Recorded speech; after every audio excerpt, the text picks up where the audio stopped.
नमस्कार शेतकरी मित्रांनो, श्री स्वामी समर्थ डेअरी फार्म या यूट्यूब चॅनलमध्ये तुमचं सर्वांचं मनापासून स्वागत आहे. तर आज आपण खूप महत्त्वाच्या विषयावरती बोलणार आहोत. तर विषय असा आहे की गोठ्यात ब्रीडिंग का करावे. तर अनेक शेतकरी ब्रीडिंगमध्ये फारसं लक्ष देत नाहीत, पण दूध उत्पादन, जनावरांची जात सुधारणं आणि नफा या सगळ्यांचा पाया म्हणजे योग्य ब्रीडिंग करणं आहे. तर ह्या व्हिडिओमध्ये हा व्हिडिओ शेवटपर्यंत नक्की बघा, कारण आपण पाहणार आहोत या व्हिडिओमध्ये ब्रीडिंग म्हणजे काय, गोठ्यात ब्रीडिंग का करावी आणि त्याचे फायदे काय आहेत, तर योग्य पद्धत कोणती आहे आणि कोणत्या चुका तुम्हाला टाळल्या पाहिजेत ब्रीडिंग करताना.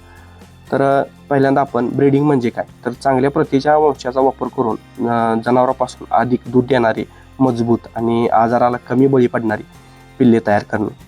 तर आजकाल दोन पद्धतीने ब्रीडिंग केलं जातं. त्यातली पहिली पद्धत म्हणजे नैसर्गिक ब्रीडिंग. आता नैसर्गिक ब्रीडिंगमध्ये आपण वळूचा वापर करतो आणि कृत्रिम रेतम म्हणजे आर्टिफिशियल इन्सिमिनेशन. तर यामध्ये कृत्रिम रेतम ही सर्वात सुरक्षित आणि फायदेशीर पद्धत मानली जाते. तर गोठ्यात ब्रीडिंग का करावं, तर आता सगळ्यात महत्त्वाचा प्रश्न असा आहे की गोठ्यात ब्रीडिंग का करावे. तर त्यातलं पहिलं कारण म्हणजे आहे जनावरांची सुरक्षता वाढते, कारण जनावर आपल्याला बाहेर नेण्याची गरज नसते, त्यामुळे सुरक्षता वाढते. आणि बाहेर न नेल्यामुळे जो आपला संसर्गजन्य जो रोग होणार आहे तर त्याच्यापासून जनावरांचा बचाव होतो.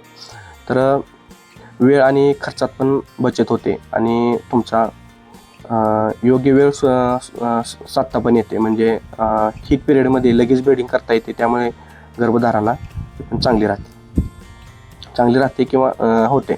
तर गोठ्यात योग्य ब्रीडिंगचे फायदे काय आहेत, तर फायदा असा आहे की दूध उत्पादन वाढते आणि चांगल्या वंशामुळे पुढच्या पिढीत जे दूध निघणार आहे तर ते आपल्याला जास्त मिळते. तर पिल्लांची गुणवत्ता पण सुधारते, मजबूत आणि निरोगी आणि जलद वाढणारी पिल्ले मिळतात आपल्याला. तर सगळ्यात महत्त्वाचा आहे आणखी एक मुद्दा आहे की आजाराचा खर्च पण कमी होतो आणि चांगली जनुकीय क्षमता असलेले आजार कमी होतात. तर शेतकऱ्यांचा नफा वाढतो. वासर विक्री आणि जन्माला येणारी जी वासरं आहेत तर त्याची पण किंमत तुम्हाला नक्कीच जास्त मिळते.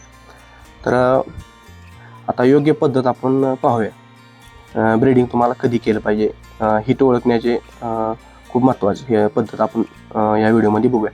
तर जनावरांना वारंवार हंबरते आणि बैचेन असते आणि सध्या दुधावर तरी जनावर असेल तर हिटवरती असेल तर दूध पण कमी भेटतं आपल्याला आणि इतर जनावरांवरती चढत असते. तर मुक्त गोठ्यामध्ये पण तुम्ही हे बघितलं असेल की जनावर जे आहे माझ्याला आलेलं असते ते जनावर एकमेकाच्या अंगावरती चढत असतात. तर या करण्याची योग्य जी वेळ आहे, तर हिट दिसल्यापासून तुम्हाला 12 ते 18 तासाच्या आतमध्ये या करणं खूप महत्त्वाचं आहे.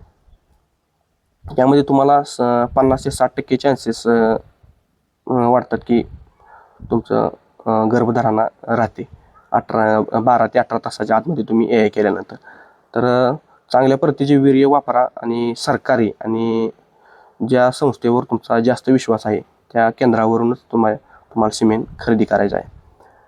तर आणि सिमेंट देताना तर चांगले शिक्षित आणि चांगले डॉक्टर म्हणजे अनुभव असणारे डॉक्टर तर यांच्याकडून तुम्हाला ब्रीडिंग करायची आहे किंवा करून घ्यायची आहे. तर जनावरांचा ब्रीडिंगची काळजी आता काय घ्यायचं तुम्हाला, जनावरांना ताण देऊ नका, पोषक आहार द्या आणि स्वच्छता पण तुम्हाला गोठ्यामध्ये ठेवायची आहे. तर आता चुका यामध्ये तुम्हाला कोणत्या टाळायच्या आहेत, तर हीट ओळखण्यात निष्काळजीपणा कधीच करू नका मित्रांनो. वारंवार ब्रीडिंग करणे म्हणजे सारखं ब्रीडिंग करणे हे पण टाळलं पाहिजे. ब्रीडिंग तुम्हाला एक वेत सोडून म्हणजे पहिलं वेत सोडलं किंवा दुसऱ्या वेताला केलं पाहिजे, तिसरं वेत सोडायचं, चौथ्या वेताला का ब्रीडिंग करायचं असं तुम्हाला गोठ्यावरती केलं पाहिजे. तर गोठा तुम्हाला कायम स्वच्छ ठेवायचा आहे आणि चांगल्या क्वालिटीचं तुम्हाला सिमेंट म्हणजे वापरायचं आहे. आणि एकदम साधं सिमेंट कधीच वापरू नका मित्रांनो. आणि मित्रांनो, गोठ्यात योग्य पद्धतीने ब्रीडिंग केली तर दूध उत्पादन, जनावरांची गुणवत्ता आणि शेतकऱ्याचा नफा ही तिन्ही वाढतं. जर तुम्हाला हा व्हिडिओ उपयुक्त वाटला असेल तर आपल्या चॅनेलला लाईक करा, चॅनेलला सबस्क्राईब करा आणि तुमचे कोणतेही प्रश्न असतील तर ते कमेंटमध्ये तुम्ही विचारू शकता. धन्यवाद मित्रांनो, पुन्हा भेटूया पुढच्या व्हिडिओमध्ये.